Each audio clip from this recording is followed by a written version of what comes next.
Good evening friends. இந்த வீடியோவில் நம்ம நாளைக்கு நிஃப்டி 50 அண்ட் சென்செக்ஸ் அதுக்கான ப்ரீ மார்க்கெட் ரிப்போர்ட் பார்க்கலாம். அதுக்கு முன்னாடி இன்றைக்கான போஸ்ட் மார்க்கெட் ரிப்போர்ட்டை பார்த்துடலாம். இன்றைக்கி வர்தா புயல் மார்க்கெட்டுக்குள்ளே வந்துருச்சுன்னு நினைக்கிறேன். மார்க்கெட் இந்த பேயடி பிசாசடி அப்படின்வாங்கல்ல, இன்றைக்கி மார்க்கெட்டில் அதுதான் நடந்தது. காலையிலே நமக்கு ஒரு கேப் டவுன் தான். 139 பாயிண்ட்டு நிஃப்டி 50 ஸ்பாட்டு 139 பாயிண்ட் இறங்குச்சு. சென்செக்ஸ் 365 பாயிண்ட் இறங்குச்சு. காரணம் என்னென்னா, யூஎஸ் மார்க்கெட்டு, டாக்ஸு, நேற்று வேர்ல்டு மார்க்கெட் எல்லாமே டெக் ஸ்டாக்ஸ் எல்லாம் பெரிய லெவலில் இறங்கியிருந்தது. அதனால் நேற்று பெரிய லெவலில் ப்ராஃபிட் புக்கிங் நடந்தது அப்படின்ற மாதிரி நம்ம சொல்லிக்கிட்டு இருந்தோம். அதனால் நம்மளது கேப் டவுன் வந்தது. காலையில் வரையும் இந்த பிரெண்ட் க்ரூட் ஆயில் நேற்று காலையில் 71 இருந்து இன்றைக்கி காலையில் 75. எப்போ காலையில் அதுக்கு முன்னாடி எவ்வளோ இருந்ததுன்னா $73.44 ட்ரேட் ஆகிருந்து இந்த பிரெண்ட் க்ரூட் ஆயில். அதுக்கப்புறம் மார்க்கெட் கிராஜுவலாக இதை பாருங்கள், ஒரு கேப் டவுன் வந்துட்டு மார்க்கெட்டு இந்த இந்த 24,300க்கும் இந்த 24,200க்கும் ட்ரேட் ஆகிட்டு இருந்தது. எது வரையும்னா 9:15 1 மணி வரையும், ஆமாம் 1:30 மணி வரையும் ட்ரேட் ஆகிட்டுருக்கு. 9:15 1:30 மணி வரையும் ட்ரேடு. இந்த 1:30 மணிக்கு மேலே அது 1:15க்கே ஸ்டார்ட் ஆகிடுச்சு ஒரு செல்லிங் ப்ரெஷர்.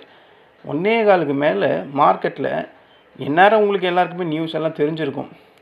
இருந்தாலும் அந்த 1:15க்கு மேலே ஒரு நியூஸ் அமெரிக்கா ஈரான் இடையே போர் பதற்றம் அதிகமாகிடுச்சு. அதாவது அமெரிக்கா ஈரானுடைய 80க்கு மேற்பட்ட இராணுவ இலக்குகள் மீது புதியதாக விமான தாக்குதல் நடத்தியிருக்கிறது அப்படின்ற மாதிரி ஒரு நியூஸ் வந்தது. இந்த தாக்குதலில் ஸ்ட்ரைட் ஆஃப் ஹார்மஸ் பகுதியில் வணிக கப்பல்கள் தாக்கப்பட்ட சம்பவத்துக்கு பதிலடியாக அமெரிக்கா 80 இடத்துல ஈரான் மேலே தாக்குதல் நடத்தியிருக்கு அப்படின்னு ட்ரம்ப் சொல்லியிருக்காரு. அதே நேரத்தில் அதிபர் ட்ரம்ப்பு என்ன சொல்லியிருக்காருன்னா, அமெரிக்கா ஈரான் இடையிலான இந்த இடைக்கால சீஸ்ஃபயர் அமைதி ஒப்பந்தம் முடிஞ்சு விட்டது, அதாவது அது கேன்சல் ஆகிடுச்சு அப்படின்ற மாதிரி சொல்லிட்டார். அதனால் ஸ்ட்ரைட் ஆஃப் ஹார்மஸ் வழியாக வரக்கூடிய உலக எண்ணெய் விநியோகம் பாதிக்கப்படுமோ அப்படின்ற மாதிரி ஒரு அச்சத்தில் இன்றைக்கி பெரிய லெவலில் பிரெண்ட் க்ரூட் ஆயில் பார்த்திங்கன்னா 75 இருந்தான். 75.47. இது நம்ம மார்க்கெட் ட்ரேட் ஆகும்போது 79.24 இது வரைக்கும் பாருங்கள். நான் இப்போ லைவில் தான் இருக்கிறேன். 79.24 வரையும் வந்திருக்கு மார்க்கெட். இப்போ அதுலேருந்து ஒரு $1.25 குறைஞ்சிருக்கு. அதனால் சில இண்டெக்ஸஸ் எல்லாம் இப்போ ஓரளவுக்கு ஒரு 100 பாயிண்ட்டுக்கு மேலே அவ்வளோ பெரிய லாஸஸில் 100 பாயிண்ட்டை குறைச்சிருக்கும்.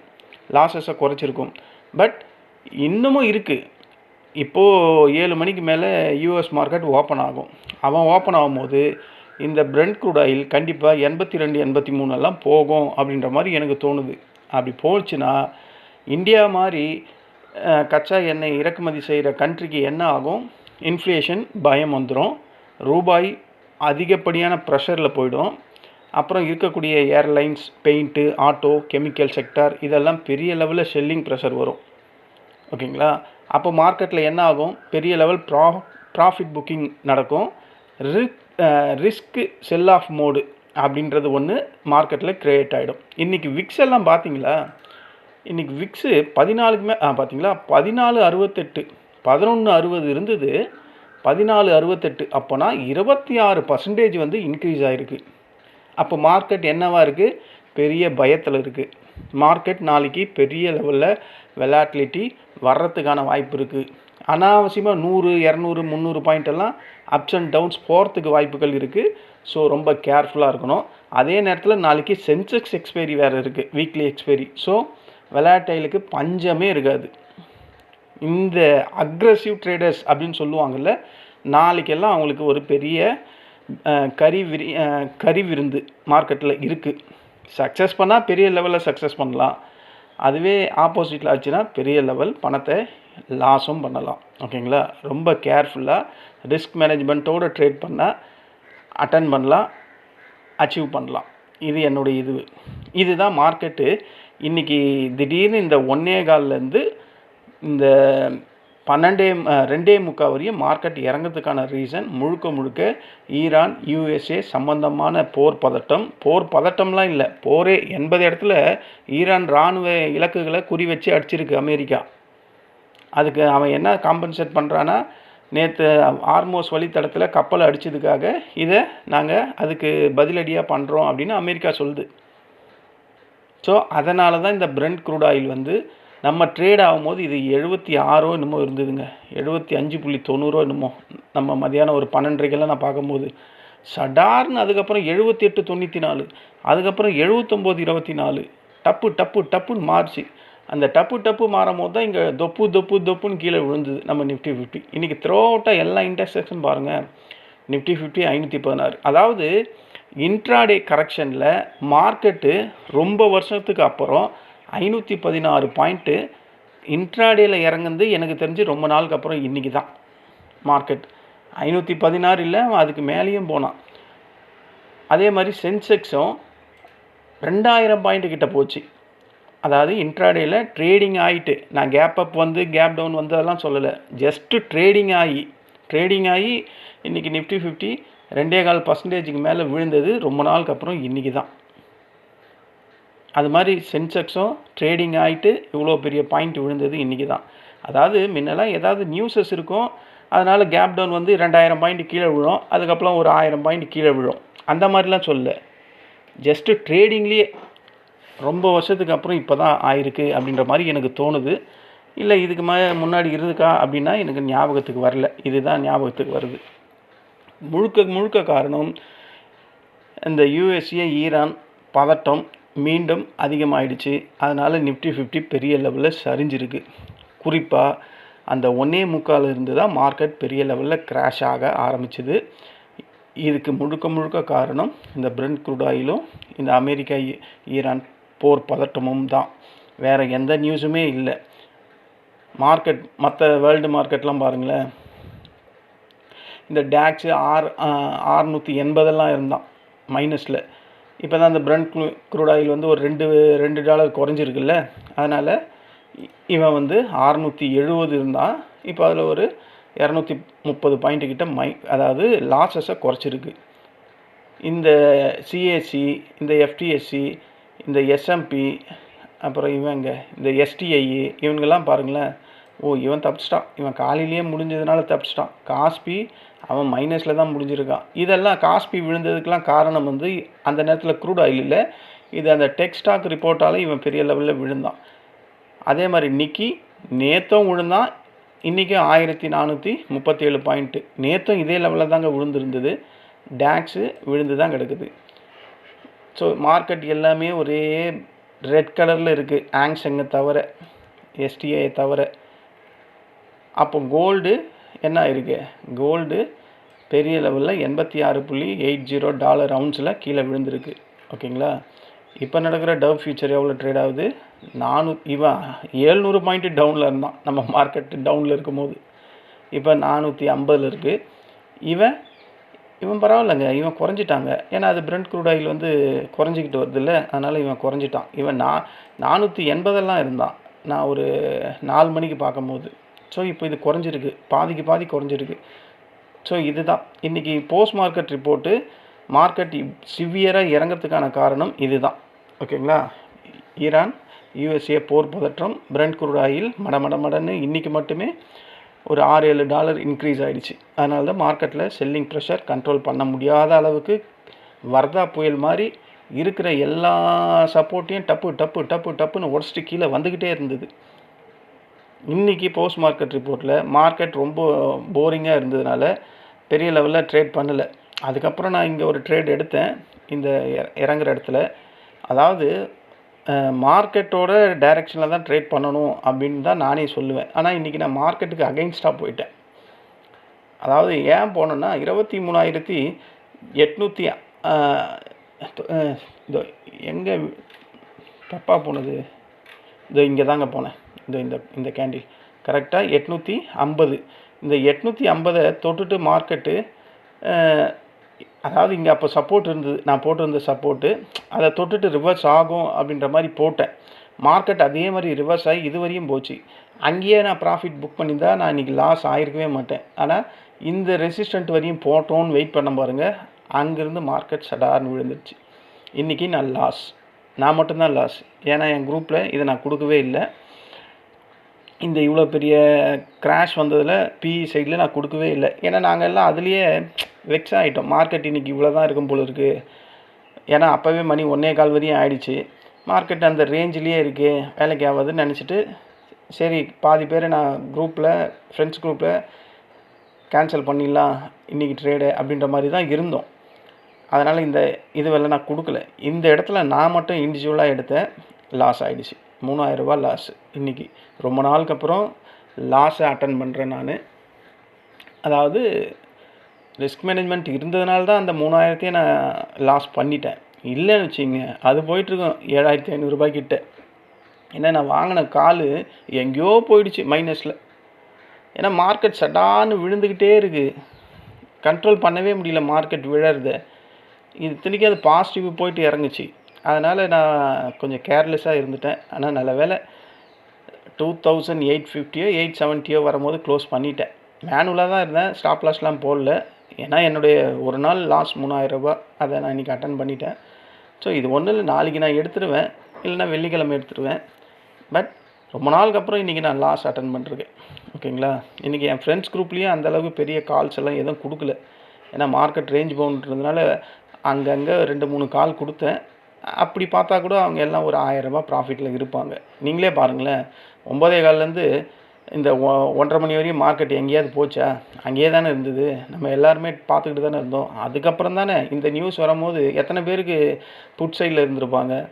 பியூராக லக் இருந்தால் இது பெரிய லெவலில் சடார்னு விழுந்தது, அடுத்ததும் சடார்னு விழுந்தது. அதுக்கப்புறம் மார்க்கெட் பழைய நிலைமைக்கு வந்துட்டு கொஞ்சம் கொஞ்சமாக இது இறங்க ஆரம்பிச்சிது. நான் அதில் தான் மாட்டிக்கிட்டேன். இன்றைக்கி நமக்கு லாஸாக முடிஞ்சது. இதுதான் போஸ்ட் மார்க்கெட் ரிப்போர்ட்டு. சென்செக்ஸ்லேயே நான் எந்த காலம் கொடுக்கல, நிஃப்டி 50 மட்டும்தான் கொடுத்தேன். நிஃப்டி 50 குரூப்பில் என் ஃப்ரெண்ட்ஸ் குரூப்பில் 3 கால் கொடுத்தேன். ஆனால் பெரிய லெவல் ப்ராஃபிட் பண்ண முடியல. ஏன்னா ரேஞ்ச் பவுண்டாக இருந்தது மார்க்கெட்டு, பண்ண முடியல. நிஃப்டி 50 அந்த மாதிரி இருக்குன்னா சென்செக்ஸ் பாருங்களேன். ஆனால் இதில் எதுவும் காலம் கொடுக்கல. அதாவது அந்த டைமுக்கு இந்த இடத்துல இந்த 1:45 மார்க்கெட்டு இந்த இது வரையும் 2 மணிக்குள்ளே 1092 பாயிண்ட் இறங்குச்சிங்க இந்த சென்செக்ஸு. நான் அப்போ கணக்கு போட்டு வச்சுருக்கேன், எழுதி வச்சுருக்கேன். 1092 பாயிண்ட்டு இந்த அரை மணி நேரத்தில் 1:45லேருந்து 2 மணிக்குள்ளே. நிஃப்டி 50 எவ்வளோ இறங்குச்சு தெரியுங்களா? அந்த அரை மணி நேரத்தில் 343 பாயிண்ட் இறங்குச்சு அந்த அரை மணி நேரத்தில், 1:45லேருந்து 2 மணிக்குள்ளே. பார்த்துங்க அப்போ எப்பேற்பட்ட சிவியரான செல்லிங் ப்ரெஷர். என்ன எல்லாருக்கும் பயந்தான், மடன்னு ப்ராஃபிட் புக் பண்ணுறாங்க. மறுபடியும் ஈரான் அமெரிக்கா பிரச்சனை வந்துடுச்சு, பிரெண்ட் க்ரூட் ஆயில் விலை ஏறிடும், இந்தியா இன்ஃப்ளேஷனில் மாட்டிக்கும், அப்படி இப்படின்னு ஏதோ ஒன்று சும்மா ஒரு பேட் நியூஸ் வந்தால் போதாதான் பற்றிக்கிட்டு எரியாத மார்க்கெட்டு. அதுதான் இன்றைக்கி மார்க்கெட் பற்றிக்கிட்டு எரிஞ்சிச்சு. நாளைக்கு என்ன ஆகுமோ தெரில. இந்த பிரெண்ட் க்ரூட் ஆயில் வந்து எனக்கு தெரிஞ்சு 80 கிராஸ் ஆகிடும் இன்றைக்கி நைட்டு அப்படின்ற மாதிரி தோணுது. நான் நேற்று தாங்க சொன்னேன் அந்த ப்ரீ மார்க்கெட் ரிப்போர்ட்டில், மார்க்கெட்டு 24,500 தொட்டுட்டு இறங்கும் அப்படின்னு சொன்னேன். இறங்குனா அதே மாதிரி இந்த கேப்பெல்லாம் இருக்குது. இங்கே ஒரு கேப் இருக்குது, இங்கே ஒரு கேப் இருக்குது, இங்கே ஒரு கேப், இந்த கேப் இருக்குது, இந்த கேப் இருக்குது, இந்த கேப் இருக்குதுன்னு சொன்னேன். இதெல்லாம் டச் பண்ணாமையே, கேப்பை ஃபில் பண்ணாமையே மார்க்கெட் போகுதே அப்படின்னு நேற்று தான் ஃபீல் பண்ணி சொன்னேன். இறக்கிட்டாங்க. கரெக்டாக எல்லா கேப்பையும் ஃபில் பண்ணிட்டாங்க. ஆனால் மேஜராக ஒரு கேப் இருக்குதுங்க 21,000 இங்கே இருக்குது. இதோ பாருங்க, இது சென்செக்ஸில் இருக்குது 73,900 எவ்வளோ பெரிய கேப் இருக்குது பாருங்கள். இதே நிஃப்டி 50 23,000 ஒரு கேப் இருக்குது, அதையும் பாருங்கள். இது ஒரு பாருங்கள், இது நம்ம எப்போ போட்டது இந்த கோடு தெரியுதா? இந்த கேப்பு எப்போ வந்தது? 11 ஜூன் மாதம் வந்திருக்கு. அப்போ மார்க்கெட்டு இது வரையும் வந்துட்டான், இங்கே இருக்கிறான் மார்க்கெட்டு. அப்போ இங்கேருந்து இன்னும் எவ்வளோ இருக்குது? 600 பாயிண்ட்டு தான் இருக்குது. ஸோ இந்த கேப்பையும் ஃபில் பண்ணிட்டா மார்க்கெட்டில் எங்கேயுமே கேப் கிடையாது. ஸோ அது வரையும் வருமா அப்படின்றது தெரியல. வர்றதுக்கான வாய்ப்புகள் பிரமாதமாக இருக்குது. அதுக்கு நியூஸாக வந்திருக்குது தான் இந்த அமெரிக்கா ஈரான் பிரச்சனை, பிரெண்ட் க்ரூட் ஆயில் பிரச்சனை. ஸோ அதனால் நாளைக்கு கேப் டவுன் 300 பாயிண்ட் வந்தால் மீதி 300 பாயிண்ட் தான். ஸோ அப்போ அந்த 23,186 அப்படின்னக்கூடிய கேப்பை மார்க்கெட் ஈஸியாக ஃபில் பண்ணும். நான் இதை ஏற்கனவே ஒரு வாட்டி சொன்னேன். ஒருத்தர் கேட்டார் என்கிட்ட, சார் மார்க்கெட்டே புல்லிஷில் இருக்குது, எப்படி சார் கேப் எல்லாம் ஃபில் பண்ணும் அப்படின்னாரு. இதை பண்ணிடுச்சா? அதுக்காக தான் சொல்கிறேன், மார்க்கெட் இஸ் ஆல்வேஸ் அன்பிரடிக்டபிள். எப்போ வேணால் எது வேணால் நடக்கும். ஸோ அப்போ இந்த கேப்பை ஃபில் பண்ணுமா பண்ணாதா? கண்டிப்பாக பண்ண தானே செய்யும். அதுக்கேற்ற நியூஸஸ் தானே இப்போ மார்க்கெட்டில் இருக்குது.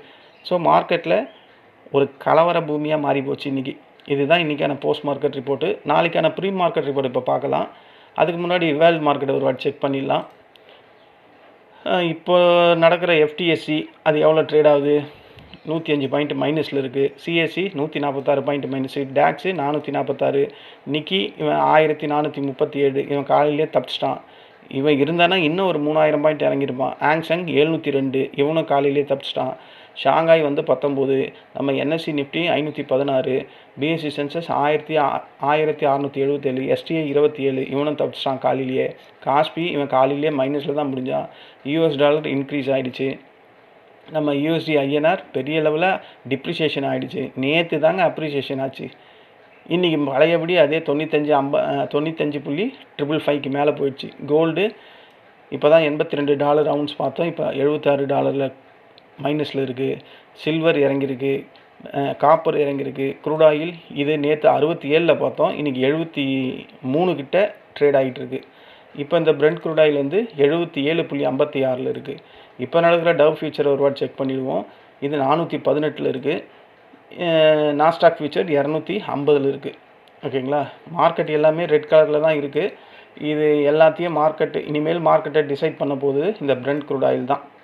இதோட ஓட்டத்தை பொறுத்து வேர்ல்டு மார்க்கெட்டே இனிமேல் இருக்க போகுது. ஓகேங்களா? எனக்கு தெரிஞ்சு நாளைக்கு ஒரு கேப் டவுன் ஓப்பனிங் தான் கிடைக்கும் அப்படின்ற மாதிரி தான் தோணுது. நேற்றே நான் சொன்னேன், நம்ம நிஃப்டி 50 கேப் டவுன் ஓப்பனிங்கு தான் பாசிபிலிட்டி அதிகம்னு. அதே மாதிரி தான் ஓப்பன் ஆச்சு. இன்றைக்கும் எனக்கு அப்படி தான் தோணுது, கேப் டவுன் தான் வரும் அப்படின்னு. நாளைக்கு அப்படி கேப் டவுன் வந்தால் நிஃப்டி 50ல் ஃபஸ்ட்டு சப்போர்ட்டு 23,781.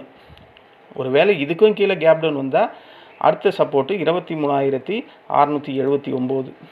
அதையும் உடைச்சிதுன்னா 23,561. அதுக்கும் கீழே போகுதுன்னா 23,454. ஸோ இந்த 4 சப்போர்ட்டு நாளைக்கு நிஃப்டி 50க்கு இன்ட்ராடே லெவல்ஸாக இருக்கிறதுக்கு வாய்ப்புகள் அதிகம். இதையும் உடைச்சிதுன்னா நான் சொன்ன அந்த கேப்பு 23,186 இருக்குது. அது கண்டிப்பாக வெள்ளிக்கிழமை வந்துடும். ஓகேங்களா? இல்லை ஒரு வேளை மைல்டாக ஒரு கேப் அப் கிடைக்குது, வாய்ப்புகள் இல்லை. ஒரு வேளை இன்ட்ராடே டைமில் இந்த சப்போர்ட்டை எடுத்துகிட்டு மார்க்கெட் மேலே வந்தால் ஃபஸ்ட்டு ரெசிஸ்டண்ட்டாக 24,000 இதுதான் ஃபஸ்ட்டு ரெசிஸ்டண்ட்டாக ஆக்ட் ஆகும். அதுக்கப்புறம் 24,095 அது 100னே வச்சுங்க செகண்ட் ரெசிஸ்டண்ட்டு. தேர்டு வந்து 24,200. இந்த 3 ரெசிஸ்டண்ட்டை மார்க்கெட் உடைக்கிறதே ரொம்ப கஷ்டங்க. ஓகேங்களா? அதுவும் இந்த செகண்ட் ரெசிஸ்டண்ட்டும் தேர்ட் ரெசிஸ்டண்ட்டும் மார்க்கெட் உடைக்கிறது இந்த வீக்கில் இம்பாசிபிள். அதனால் அது அங்கேயே இருக்கட்டும். ஒரு வேளை பாசிபிள் எப்போ ஆகும்னா இந்த பிரெண்ட் க்ரூட் ஆயில் வந்து பழையபடி 71 72ன்னு வந்துடுச்சுன்னா பாசிபிள் ஆகிடும். எனக்கு தெரிஞ்சு பாசிபிள் ஆகிறதுக்கு வாய்ப்பு இல்லை. ஓகேங்களா? ஏன்னா ஒரு நாட்டோட இராணுவ தளத்தின் மீதே வந்து 80 குண்டுகளை போடுறாங்கன்னா அப்போ அது பாசிபிளாக வரும்? இல்லை. கண்டிப்பாக அவனும் போட ஆரம்பிச்சிருவான். இன்றைக்கி நைட்டு தெரிஞ்சிடும். அப்போ மார்க்கெட் கீழ் நோக்கி வர்றதுக்கு வாய்ப்புகள் அதிகமாக இருக்குது. இதுதான் நாளைக்கு நிஃப்டி 50க்கான இன்ட்ராடே லெவல்ஸு. சென்செக்ஸ் வருவோம். சென்செக்ஸ் வீக்லி எக்ஸ்பைரி இருக்குது. இவன் ஏற்கனவே ருத்ரதாண்டம் ஆடுவான் சலங்கை கட்டிக்காமையே. நாளைக்கு சலங்கையும் கட்டிட்டு கையில் சூலாயுதமும் கொடுக்குறாங்க சென்செக்ஸ் கிட்ட. அது என்ன பண்ண போகுதுன்றதை நம்ம பார்க்கணும். ஆக்சுவலி க்ளோசிங் வந்து 76,514 முடிஞ்சிருக்கு. 76,503. ஓகேங்களா? ஒரு கேப் டவுன் ஓப்பனிங் அப்படின்னும் போது அதாவது இந்த 76,197 ஃபஸ்ட்டு சப்போர்ட்டு. மார்க்கெட் ஒரு கேப் டவுன்னும் போது இதெல்லாம் தாண்டி ஓப்பன் ஆகுதுன்னா 75,864 ஃபஸ்ட்டு சப்போர்ட்டு. அதையும் முடிச்சதுன்னா 75,548. அதையும் முடித்தா 75,161. இவனுக்கும் ஒரு கேப் இருக்குது. இப்போ காமிச்சனில் 73,906 இது வரையும் இருக்குது. இந்த 4 ரெசிஸ்டண்ட்டை நாளைக்கு சென்செக்ஸ் வந்து எக்ஸ்பைரியில் வந்து தொட்டுதுன்னா வெள்ளிக்கிழமை இந்த கேப்பை ஃபில் பண்ணிடும். இந்த கேப்பை ஃபில் பண்ணிச்சுன்னா மார்க்கெட்டில் எந்த விதமான கேப்புமே கிடையாது. ஓகேவா? இங்கே ஒரு கேப் இருக்குது, ஃபஸ்ட்டு கேப்பு. அதுக்கப்புறம் இங்கே ஒரு கேப் இருக்குது. ஸோ இந்த கேப்பெல்லாம் மார்க்கெட் ஃபில் பண்ணுறதுக்கான நேரம் வந்துடுச்சு அப்படின்னு தான் எனக்கு தோணுது. இல்லை ஒரு மைல்டாக ஒரு டவுன் வந்துட்டு மார்க்கெட் பிரெண்ட் க்ரூட் ஆயில்லாம் விலை குறையுது அப்படின்னா மார்க்கெட் ஏற ஆரம்பித்தா ஃபஸ்ட்டு ரெசிஸ்டண்ட்டு 76,904, செகண்டு 72,260, தேர்டு 77,556. இந்த 3 ரெசிஸ்டன்ட் போதும். இந்த 3 ரெசிஸ்டண்ட்டை நாளைக்கு மார்க்கெட் உடைக்கிறதே கஷ்டம். ஓகேங்களா? இதுதான் ஃப்ரெண்ட்ஸ் நாளைக்கான ப்ரீ மார்க்கெட் ரிப்போர்ட்டு நிஃப்டி 50லையும் சென்செக்ஸ்லேயும். இங்கே ஒரு டிஸ்க்ளைமர், இங்கே கோடிட்டு காட்டியிருக்க இந்த ரெட்டு, இந்த ப்ளூ, இந்த க்ரீன்லாம் ட்ரேடிங் ரெக்கமெண்டேஷன் லைன்ஸ்லாம் எதுவுமே கிடையாது. இதை பிளைண்டாக நம்பி பார்த்தீங்களா, நான் இதுக்கு தான் அடிக்கடிக்கு சொல்கிறேன், இந்த லைன்ஸை பிளைண்டாக நம்பி ட்ரேட் பண்ணாதீங்கன்றது இன்றைக்கி உதாரணமாகிடுச்சு பாருங்கள். எல்லா சப்போர்ட்டையும் மார்க்கெட் உடைச்சிது.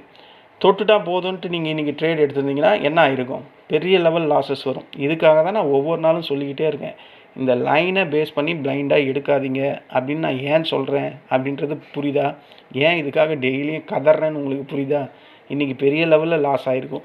இந்த லைனை தொட்டால் போதும் நான் எடுக்கிறேன் அப்படின்னு எடுத்திருந்தா இன்றைக்கி அனாவசியமாக 3,000 4,000 போயிருக்கும் ஒரே ட்ரேடுக்கே.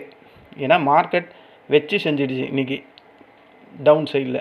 ஸோ அதனால தான் ஃப்ரெண்ட்ஸ், இந்த லைனை பிளைண்டாக நம்பி ட்ரேட் பண்ணாதீங்க. ஓகேங்களா?